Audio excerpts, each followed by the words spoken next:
कहा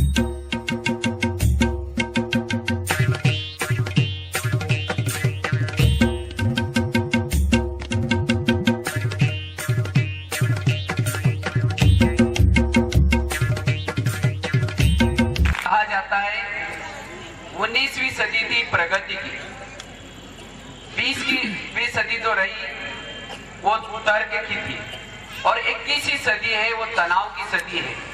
तो ऐसे तनावपूर्ण वातावरण में हमें उन तनाव से, व्यसनों से दूर रहने के लिए ये आध्यात्मिक ज्ञान बहुत काम आएगा।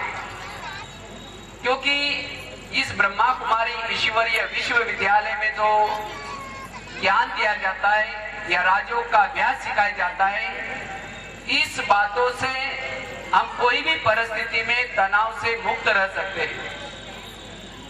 जिन्होंने वर्तमान समय हर परिस्थिति में तनाव से मुक्त रहने की, सकारात्मक सोचने की कला अपनाई, उसको हर परिस्थिति में वो बहुत ही अच्छा और सुखी भी रह सकता है।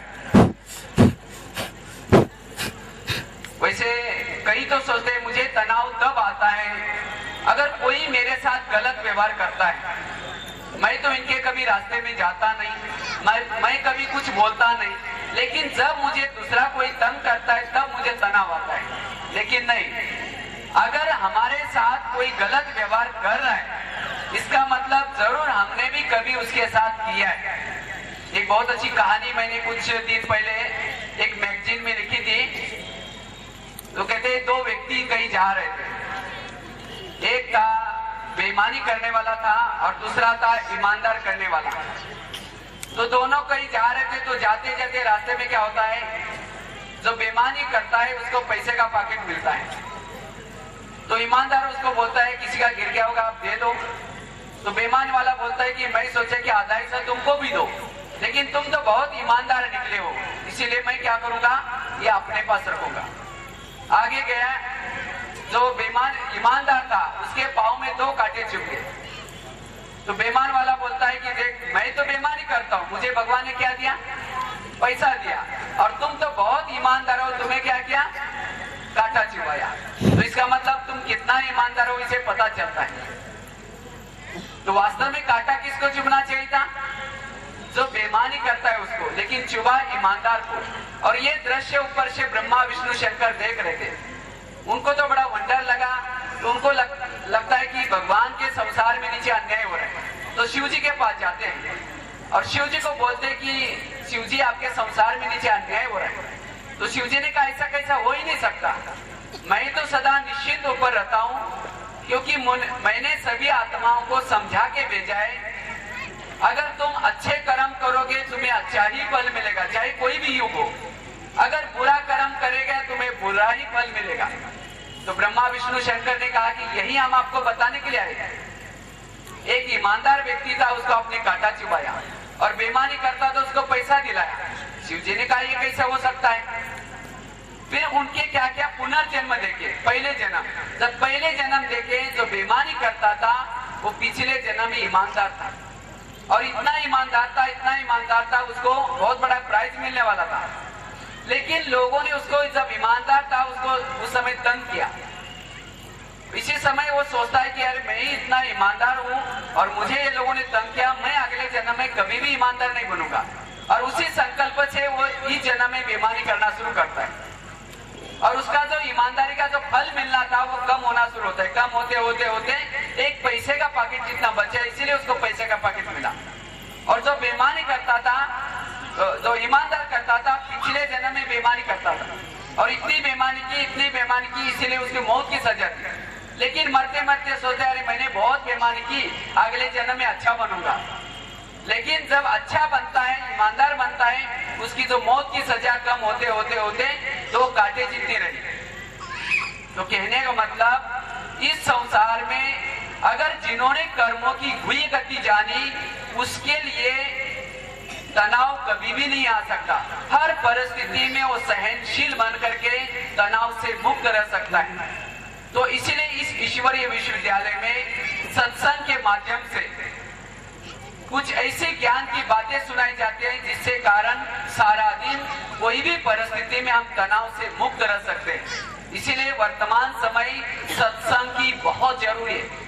रोज हमें सवेरे उठ करके ध्यान लगाना है, उसके साथ साथ क्या करना है, कुछ ईश्वरीय महावाक्य सुनने हैं, जिससे सारा दिन हम अपने कारोबार में अच्छे रह सकते हैं। लेकिन आज सत्संग की बातें सुनने के लिए टाइम ही नहीं है, कई बोलते हैं फुर्सत नहीं है।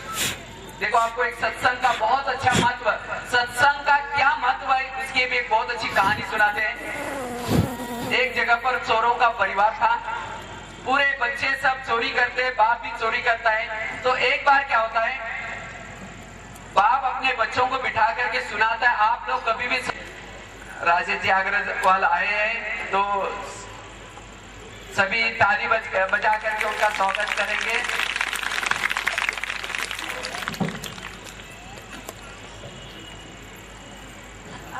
तो कहने का मतलब, जैसे हम सुना रहे थे कि सत्संग का जीवन में कितना बड़ा महत्व है, तो हम अपने जीवन में सत्संग के माध्यम से हम अपने संस्कारों को परिवर्तन कर सकते हैं। याद रखना, सत्संग के द्वारा या परमात्मा के याद के द्वारा जो भी हम पुण्य जमा करते हैं, जो भी ज्ञान प्राप्त करते हैं, जो भी मूल्य प्राप्त करते हैं, यही हमारी असली कमाई है। और इस कमाई को ना चोर लूट सकता है, ना सुनामी लहर डुबा सकते हैं, ना कोई आग जला सकती है।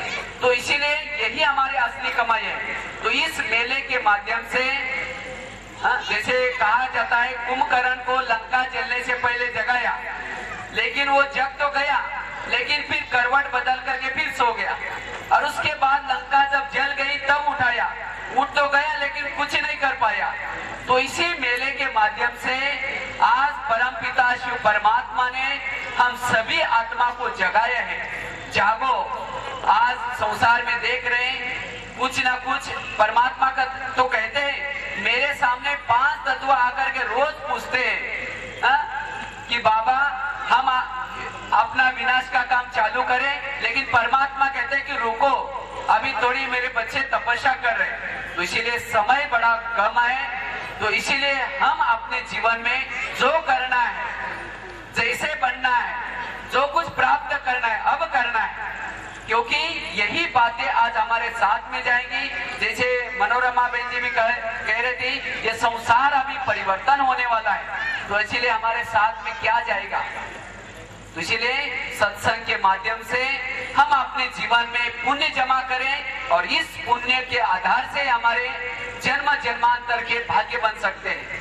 तो इसीलिए सभी को अभी जगाया है, तो जगाने के बाद अभी सोना नहीं है, क्योंकि अंतिम समय जब, जैसे आपने देखा ना बॉम्बे में या गुजरात में, एक तत्व ने लोगों को कितना परेशान किया। अगर 5 तत्व परमात्मा की ऑर्डर मिलेगी उस समय क्या होगा। तो इसीलिए अभी हमें स्वयं को जगाना है और स्वयं को जागृत करके, क्योंकि ये ज्ञान कोई साधारण ज्ञान नहीं है। आज भक्ति का ज्ञान भी कोई गलत नहीं है, भक्ति की बातें भी बहुत अच्छी थी, लेकिन भक्ति की बातों को हमने क्या किया, उसका सही रूप में अर्थ नहीं समझा।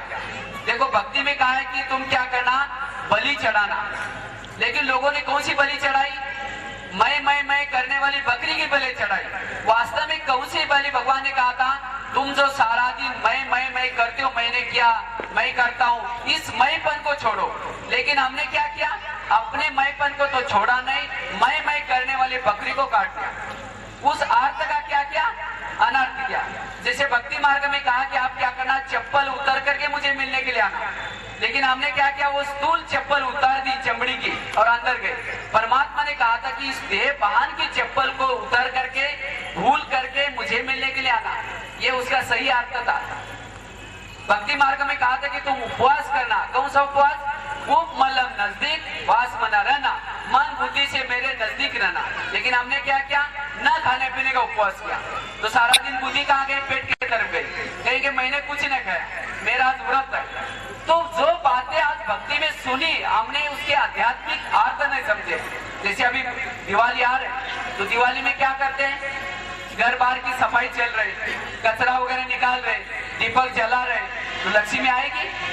जिस दिन घर में दीपक जलाएंगे लक्ष्मी कैसे आएगी, लक्ष्मी आते हैं उल्लू के ऊपर, और उल्लू को तो लाइट में दिखाई नहीं पड़ता।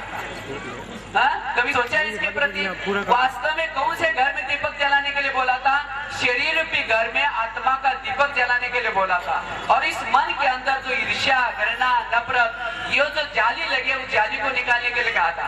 हमने किया कुछ, इसीलिए लक्ष्य में आने के बजाय और हम गरीब बनते गए। तो इसीलिए इस बातों के अरे वो ब्रेड नहीं मालूम था यार, ढूंढ रहे हो किधर है चुनौतियों का सामना करना इतना मुश्किल क्यों है? क्या आप अक्सर जीवन के प्रति उदासीन हो जाते हैं? आप अपने मन का उसकी पूरी क्षमताओं के साथ प्रयोग करते हैं? 70% से अधिक रोगों का कारण मानसिक तनाव है। तो आइए अच्छे स्वास्थ्य के लिए राजयोग द्वारा अपने मन को स्वस्थ बनाएं। तनाव मुक्त जीवन का सुख लेने के लिए प्रजापिता ब्रह्मा कुमारी ईश्वरीय विश्वविद्यालय द्वारा सिखाए जाने वाले सहज राजयोग के माध्यम से अपनी मानसिक व आध्यात्मिक शक्तियों को पुनः जागृत कीजिए। किसी भी आयु, धर्म, संस्कृति अथवा राष्ट्रीयता वाले व्यक्ति इसे आसानी से अपना सकते हैं। विभिन्न प्रशिक्षण जैसे स्वप्रशासन एवं नेतृत्व, तनाव मुक्त जीवन, सकारात्मक चिंतन आदि Brahma Kumari academy for a better world Mount Abu में आयोजित किए जाते हैं। अधिक जानकारी हेतु हमारे वेबसाइट bkwsc.com पर जाएं अथवा अपने स्थानीय सेवा केंद्र से संपर्क करें।